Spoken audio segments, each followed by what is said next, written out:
Hello दोस्तों, welcome back to the Study IAS channel. और आज हम लोग डिस्कस करेंगे अजरबैजान और आर्मीनिया के बीच में जो भी जियोपॉलिटिक्स कॉन्फ्लिक्ट हो रहे हैं उसके बारे में देखेंगे।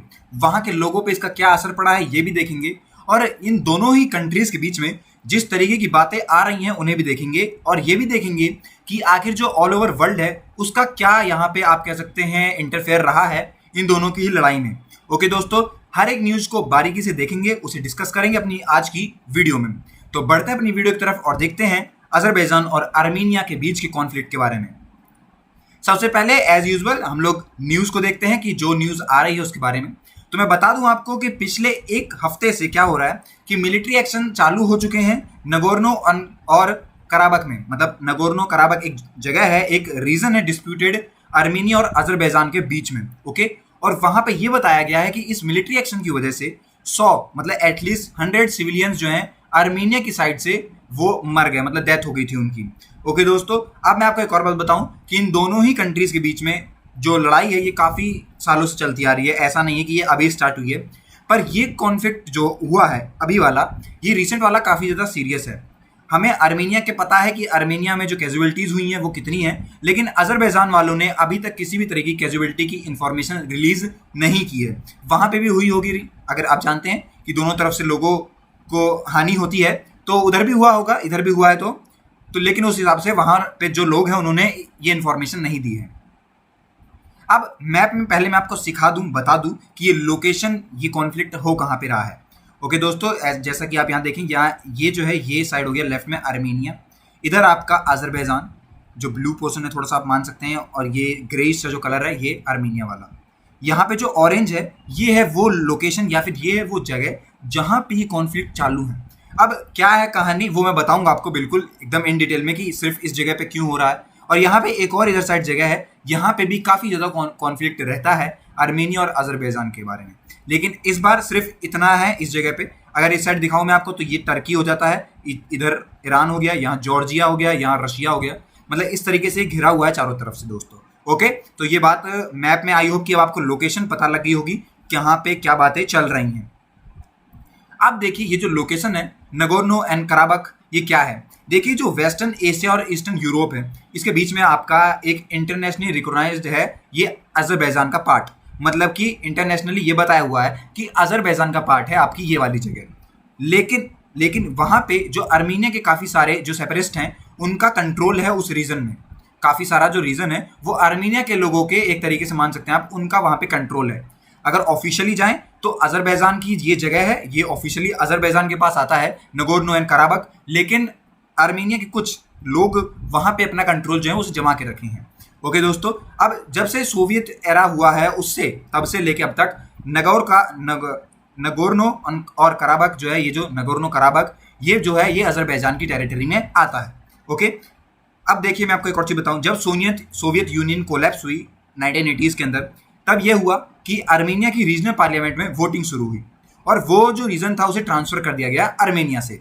और जो सोवियत की अथॉरिटीज़ थी उन्होंने उनकी डिमांड को मतलब दबा दिया एक तरीके से, आप इस तरीके से मानिए। ओके, काफ़ी साल इस बात पर लड़ाई हुई, क्लैशेज होते रहते हैं हर बार, हर कुछ सालों में क्लैशेज होते रहते हैं अजरबैजान की फोर्सेज में और आर्मेनिया के सेपरेटिस्ट्स में।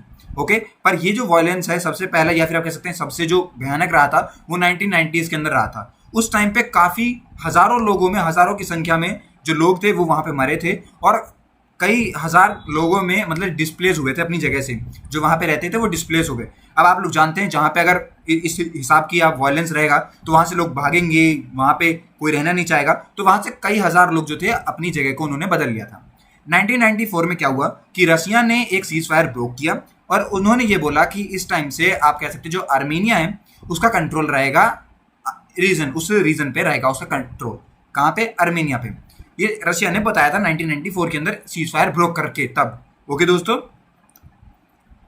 लेकिन क्या हुआ कि 1994 में जो पीस डील हुई उस हिसाब से ये भी बताया गया कि जो जितने आप मान सकते हैं जो वहाँ पे ये जो अभी तक बातें चलती आ रही थी वॉयलेंस हो ये सब, इसे कम करा जाएगा और शांति को मतलब रखा जाएगा, कोई किसी तरह की दिक्कत किसी को नहीं होगी। लेकिन ऐसा हुआ नहीं। 2016 के अंदर एक 4 डे वॉर हुई जहाँ पे रशिया जो था वहाँ पे पीस, मतलब रशिया एक तरीके से मध्यस्थता कर रहा था। ओके, मीडिएटर था रसिया एक तरीके से वहां पे कि यहाँ पे पीस रहे। ओके, एक ग्रुप है organisation of for security and corporation in Europe, Minsk group जो है उसके जो चेयर है उन्हें क्या है फ्रांस, रसिया और यूएसए, इन तीनों ही कंट्रीज ने ये ट्राई किया कि इन दोनों ही कंट्रीज के बीच में एक तरीके से पीस एग्रीमेंट को साइन कराया जाए और वहाँ पे क्या हो कि जितना भी अभी नुकसान होता है वहाँ के लोगों को या जो भी चीज़ें आ रही हैं उन्हें बंद करा जाए जिससे कि किसी तरीके की दिक्कत ना हो। ओके, यहाँ पे इस ग्रुप को बना के इसका मेन काम यही था कि इन दोनों कंट्रीज के बीच में एक कह सकते हैं सुलह हो जाए और किसी तरह की दिक्कत वहाँ के लोगों को, वहाँ की सरकार को दिक्कत में ना आए। ये इस ग्रुप का काम था कि, और इस ग्रुप में कौन कौन थे? फ्रांस, रसिया और यूएस थे इस ग्रुप में। अब देखिए ये जो अभी कॉन्फ्लिक्ट हुआ है इसका क्या है।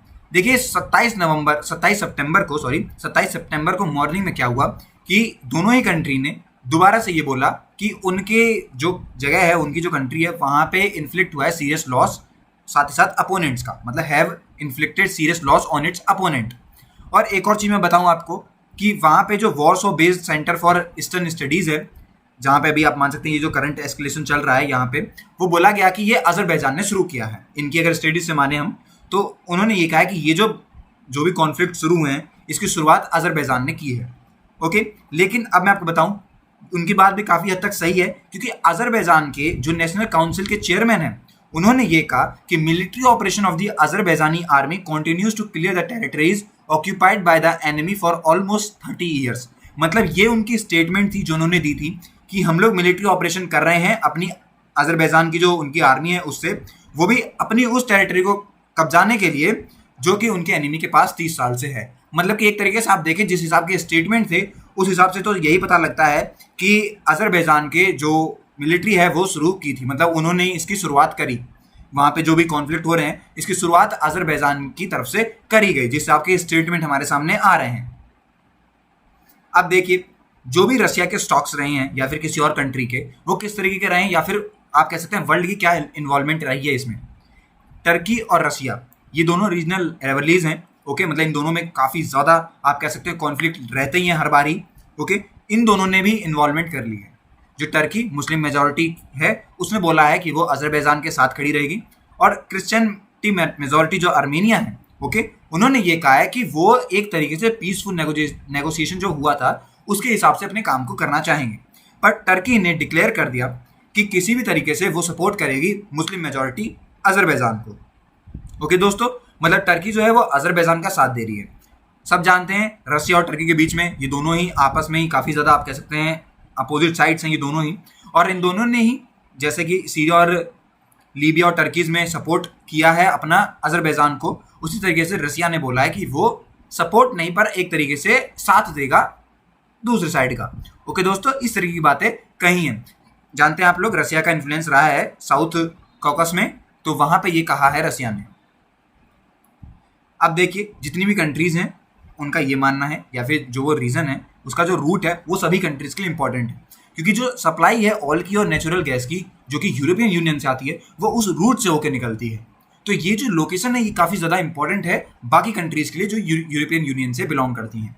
ओके दोस्तों, तो इसीलिए यहाँ पे आप कह सकते हैं बाकी कंट्रीज़ का इन्वॉल्वमेंट बढ़ जाता है, क्योंकि नुकसान अगर एक तरीके से वहाँ पे कॉन्फ्लिक्ट होता है तो जो पीछे उनकी कंट्री हैं जो कि इनडायरेक्टली या फिर डायरेक्टली उस पर डिपेंडेंट हैं उनका भी नुकसान होगा साथ में। तो इस बात को भी देखते हुए यहाँ पे जो बाकी कंट्रीज हैं उनकी इन्वॉल्वमेंट थोड़ी सी बढ़ जाती है। अब देखिए वहाँ के जो लोग हैं या आगे क्या होने वाला है मैं आपको बताता हूँ थोड़ा सा, कि दोनों ही वहाँ के ग्राउंड पे खड़े हैं, मतलब दोनों ही तैयार हैं एक तरीके से। और रशिया ने ये स्टेट किया, मतलब जो रशिया की स्टेट न्यूज़ एजेंसी है टास, उसने ये बोला है कि जो अजरबैजान के प्रेसिडेंट हैं, ओके, वो इस फाइट को स्टॉप करवाएं। मतलब उन्होंने ये कहा है कि वो उस फाइट को स्टॉप करवाएं और आर्मेनिया को लीव कर देना है नगोर्नो और कराबाख को। ठीक, ये बात कही है हमारे रशिया ने। ओके, जो उनकी न्यूज़ एजेंसी है टास ने, उसने ये साफ तौर पे कह दिया है उसके प्रेसिडेंट से भी। अब देखिए मंडे में क्या हुआ कि जो आर्मेनियन गवर्नमेंट है उसने रिक्वेस्ट करी है European court of human rights को, ECHR को, कि वो कुछ भी करके उसमें इंटर्म करें और जो अजरबैजान के खिलाफ में जो मेजर्स लिए जाने वाले हैं उन्हें ले, क्योंकि आर्मेनिया नहीं चाहती है किसी तरीके से लड़ाई करना। तो उसने जो है वो एक लीगल जो प्रोसीजर रहते हैं उसे करना चालू कर दिया और वो सीधा European court of human rights पे चली गई साफ साफ। साथ ही साथ जो अजरबैजानी गवर्नमेंट है उसने ये रिक्वेस्ट किया है कि जो सीज मिलिट्री अटैक्स हो रहे हैं सिविलियन के खिलाफ में, उस लाइन ऑफ कॉन्टैक्ट पे जो कि जो आर्मीनिया की जो आर्मीड फोर्सेज हैं या फिर आर्टक्स की जो आर्मीड फोर्सेज हैं उनके द्वारा उसे बंद किया जाए। ये बात कही है अजरबैजानी गवर्नमेंट ने। दोस्तों अब आपको आई होप कि समझ में आ गया होगा कि जो बातें वहाँ पे चल रही हैं वो क्या हैं, किस तरीके से वहाँ के लोग इस बात को सामने लेके आ रहे हैं। ओके, और साथ ही साथ अजरबैजान और आर्मेनिया ये दोनों ही ऐसी कंट्रीज रही हैं जिनका एक तरीके से इनडायरेक्टली इस पूरी जो बाकी कंट्रीज हैं यूरोपियन यूनियन में उन पे इनका फर्क पड़ता है या फिर असर होता है दोस्तों। ओके, तो यही थी पूरी मेरी आज की वीडियो। आई होप कि वीडियो आपको अच्छी लगी होगी। मिलते हैं अपनी अगली वीडियो में, तब तक के लिए गुड बाय।